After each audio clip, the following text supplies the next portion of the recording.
Saudara-saudara kaum muslimin rahimakumullah, kita manusia makhluk nyata, kita hidup di alam nyata, terikat oleh sunnatullah, kausaliti.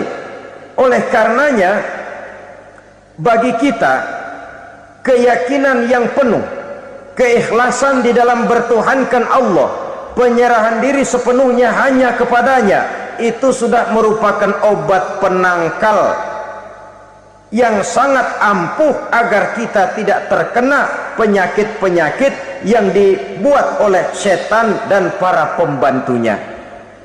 Sehingga beberapa ayat Quran mengajarkan, misalnya a'udzu bikalimatillahi tammati min syarri ma khalaq, atau bismillazi la yadurru ma'asmihi syai'un fil ardi wala fis sama', dengan menyebut nama Allah yang tidak bisa mendatangkan bahaya sedikit pun dari baik yang datang dari langit maupun yang datang dari bumi. Jiwa yang kosong dari keyakinan yang penuh kepada Allah, jiwa yang penuh was-was dan ragu-ragu, itu yang mudah terserang oleh penyakit-penyakit yang dikerjakan oleh para tukang-tukang sihir, yaitu oleh setan dan seluruh para pembantunya. Kemudian hadis kedua yang diriwayatkan oleh Imam Ibnu Hibban, Nabi bersabda, la yadkhulul jannata mudminu khamrin wala mu'minu bisihrin wala qati'u rahmin. Tidak masuk surga. Ini Nabi yang bilang, tidak masuk surga. Siapa itu? Pertama, mudminu khamrin, orang yang berkekalan dalam mabuk. Selalu mudminun itu sudah menjadi perbuatan rutinnya, tidak kapok-kapoknya, teler seumur hidup. Mudminu khamrin, tidak masuk surga orang yang selalu bermabuk-mabukan. Yang kedua, wala mu'minu bisihrin, orang mukmin tapi main sihir. Ini juga oleh Nabi diperingatkan, tidak akan masuk surga orang mukmin tapi suka main sihir. Wala qati'u rahmin, dan tidak juga orang yang memutuskan silaturahmi. Tiga macam manusia yang diperingatkan Nabi tidak akan masuk surga: orang yang selalu mabuk, orang mukmin yang main sihir, dan orang yang memutuskan silaturahmi. Saudara-saudara kaum muslimin rahimakumullah. Lalu orang berkata, kenapa dilarang kita bersihir padahal Rasul sendiri kan punya mukjizat? Nah, kita memang harus membedakan antara mukjizat dengan sihir. Dalam kehidupan agama kita kenal ada yang namanya mukjizat, ada yang namanya karomah atau keramat biasa diucapkan, ada yang namanya maunah, ada yang namanya irhas, ada juga yang namanya sihir. Kesemuanya ini berbeda, saudara-saudara. Yang dinamakan mukjizat itu khusus untuk para rasul saja. Satu kejadian luar biasa yang terjadi dilakukan oleh Rasul atas izin dari Allah Subhanahu wa ta'ala. Perbedaannya dengan sihir jelas.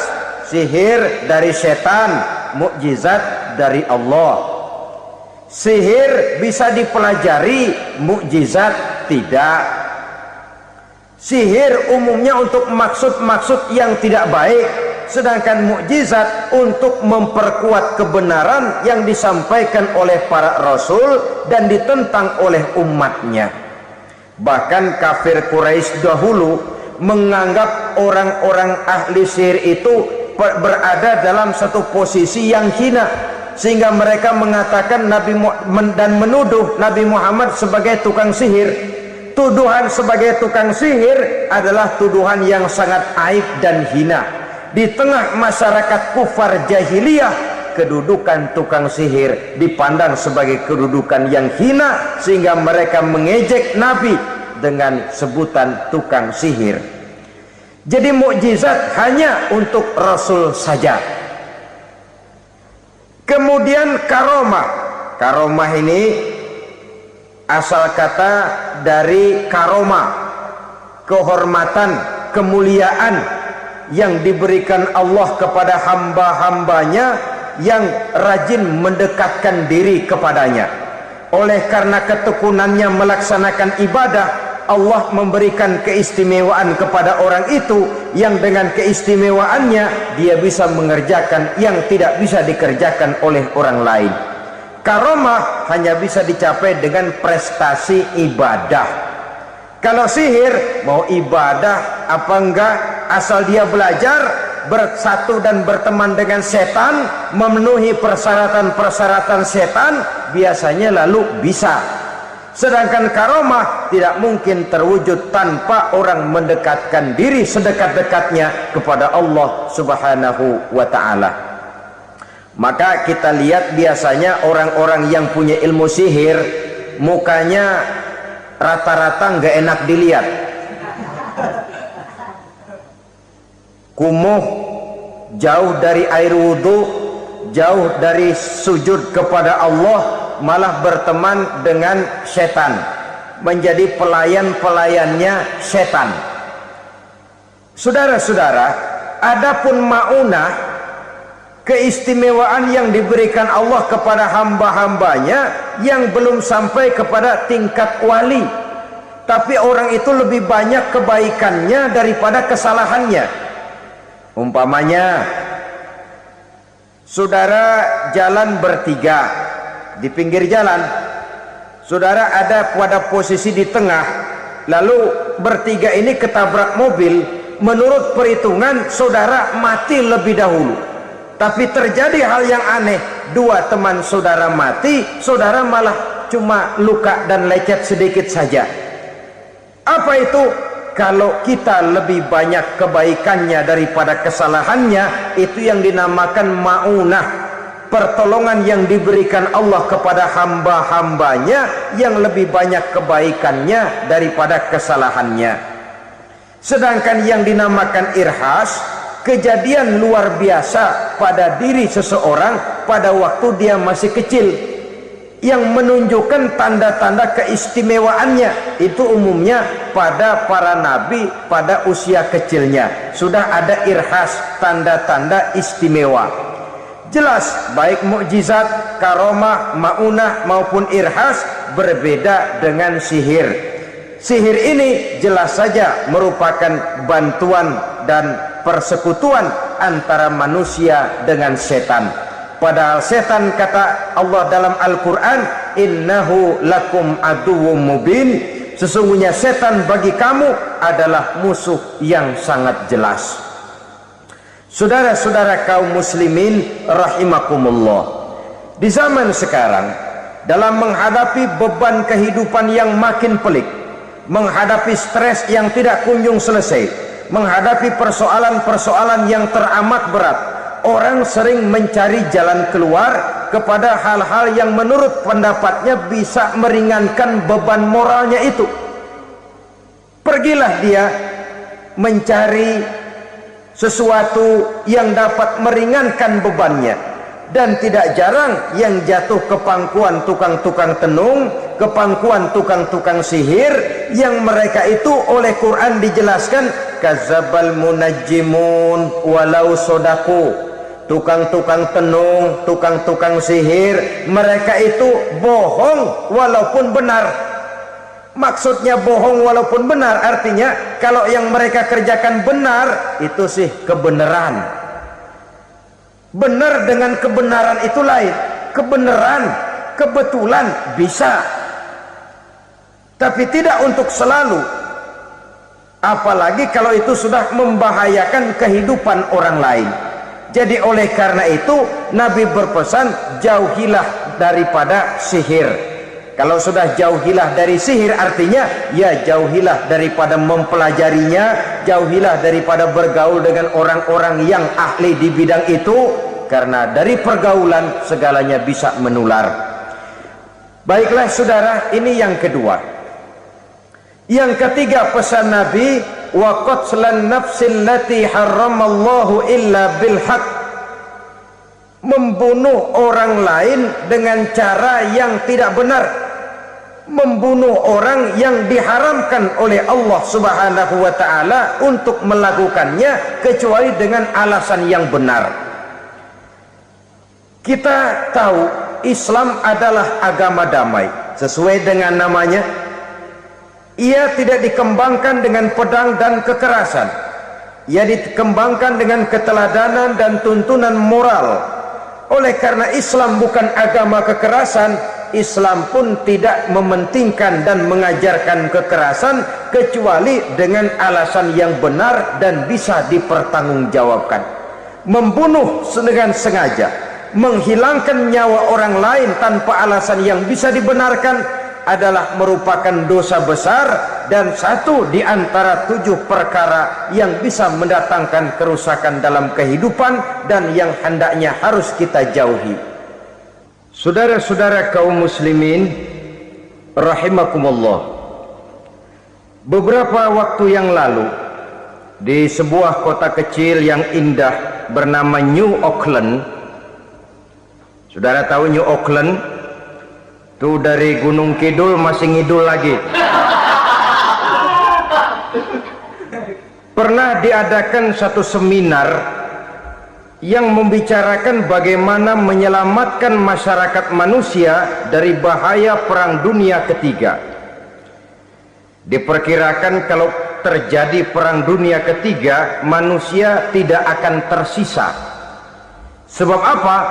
Pada waktu itu cadangan nuklir yang dimiliki oleh bersama Amerika dan Rusia konon sudah sanggup memusnahkan 6 miliar manusia pada saat jumlah manusia baru 5 miliar. Jadi kelebihan nuklir dunia ini. Kalau terjadi Perang Dunia Ketiga, sulit manusia untuk tersisa. Maka dibahaslah di dalam seminar itu, wah, supaya tidak terjadi Perang Dunia Ketiga, maka perlombaan membuat senjata-senjata canggih, alat-alat pembunuh modern harus segera dibatasi. Dibahas, tidak mungkin kita membatasi perlombaan membuat senjata. Kenapa?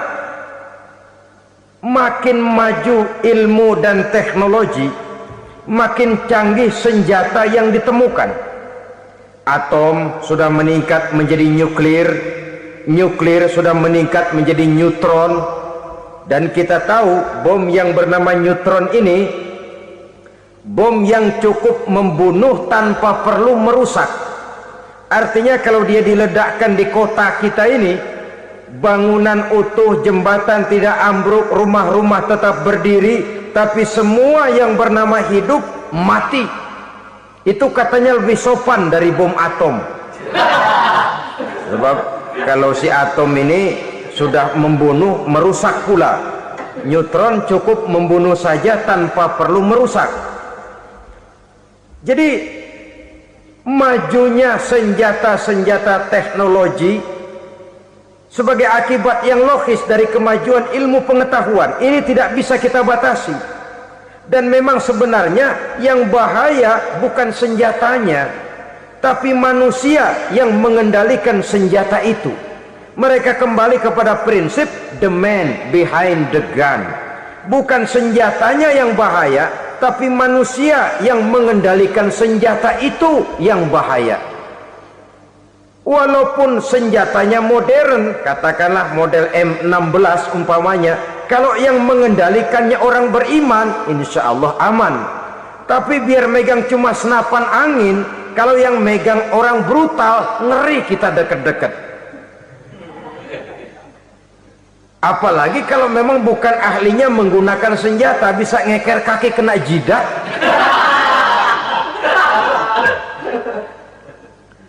Mereka kembali kepada prinsip lama yang tetap baru, bukan senjatanya yang harus dibatasi, manusia yang mengendalikan senjata itu yang perlu dibicarakan. Nah, kalau begitu, agar manusia tidak mempergunakan senjata sewenang-wenang, apa yang harus kita lakukan?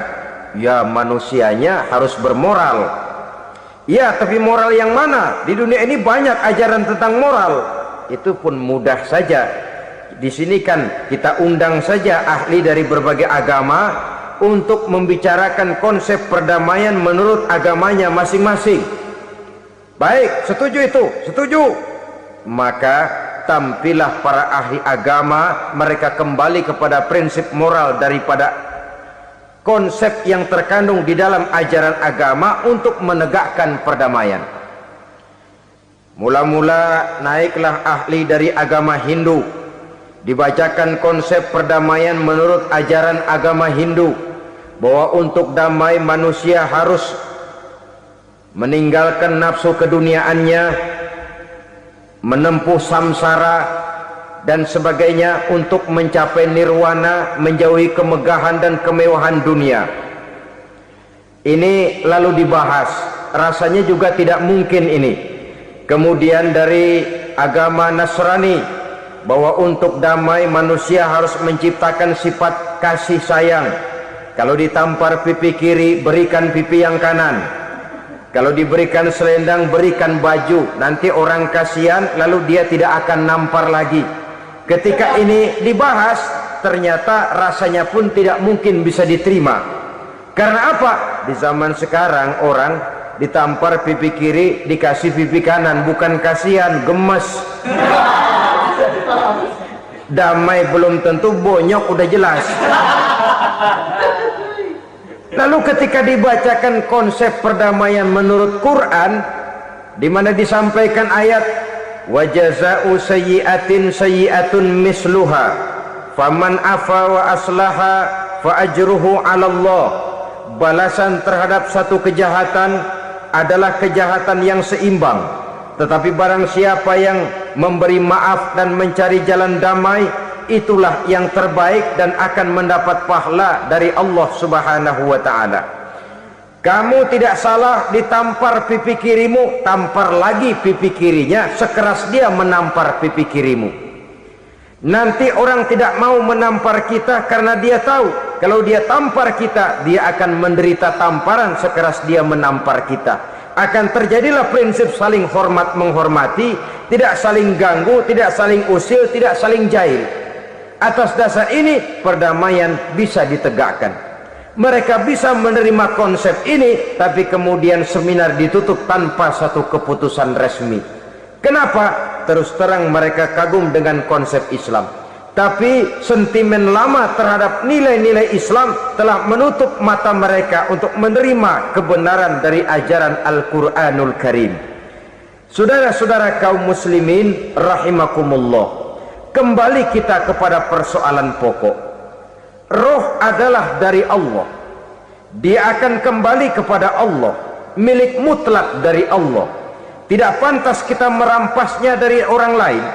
Tidak wajar kita menghilangkannya tanpa alasan yang dibenarkan oleh agama. Di zaman sekarang, akibat persaingan hidup yang makin tajam, lapangan kerja yang makin sulit, tensi ekonomi yang makin tinggi, atau karena nilai moral yang makin rendah, atau juga karena rapuhnya pegangan orang kepada agama, nyawa rasanya sudah sedemikian murahnya. Berbagai kasus membuat berdiri bulu roma kita. Ada mayit, ada manusia dipotong 6, dicincang macam kambing. Ada yang dipotong 5, ada yang dipotong 13, dikardusin, dibuang ke tempat sampah. Inna lillahi wa inna ilaihi raji'un. Gejala apa ini? Kanibalisme. Manusia sudah demikian sadisnya, manusia sudah sedemikian buasnya, sehingga sesama manusia diperlakukan seperti hewan. Padahal hewan sendiri belum pernah macan makan macan, bagaimanapun buasnya macan. Belum pernah serigala memakan serigala, bagaimanapun brutalnya serigala.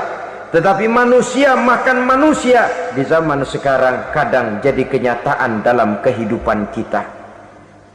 Kadang persoalannya remeh saja, soal uang 200 perak, pisau bicara, nyawa melayang.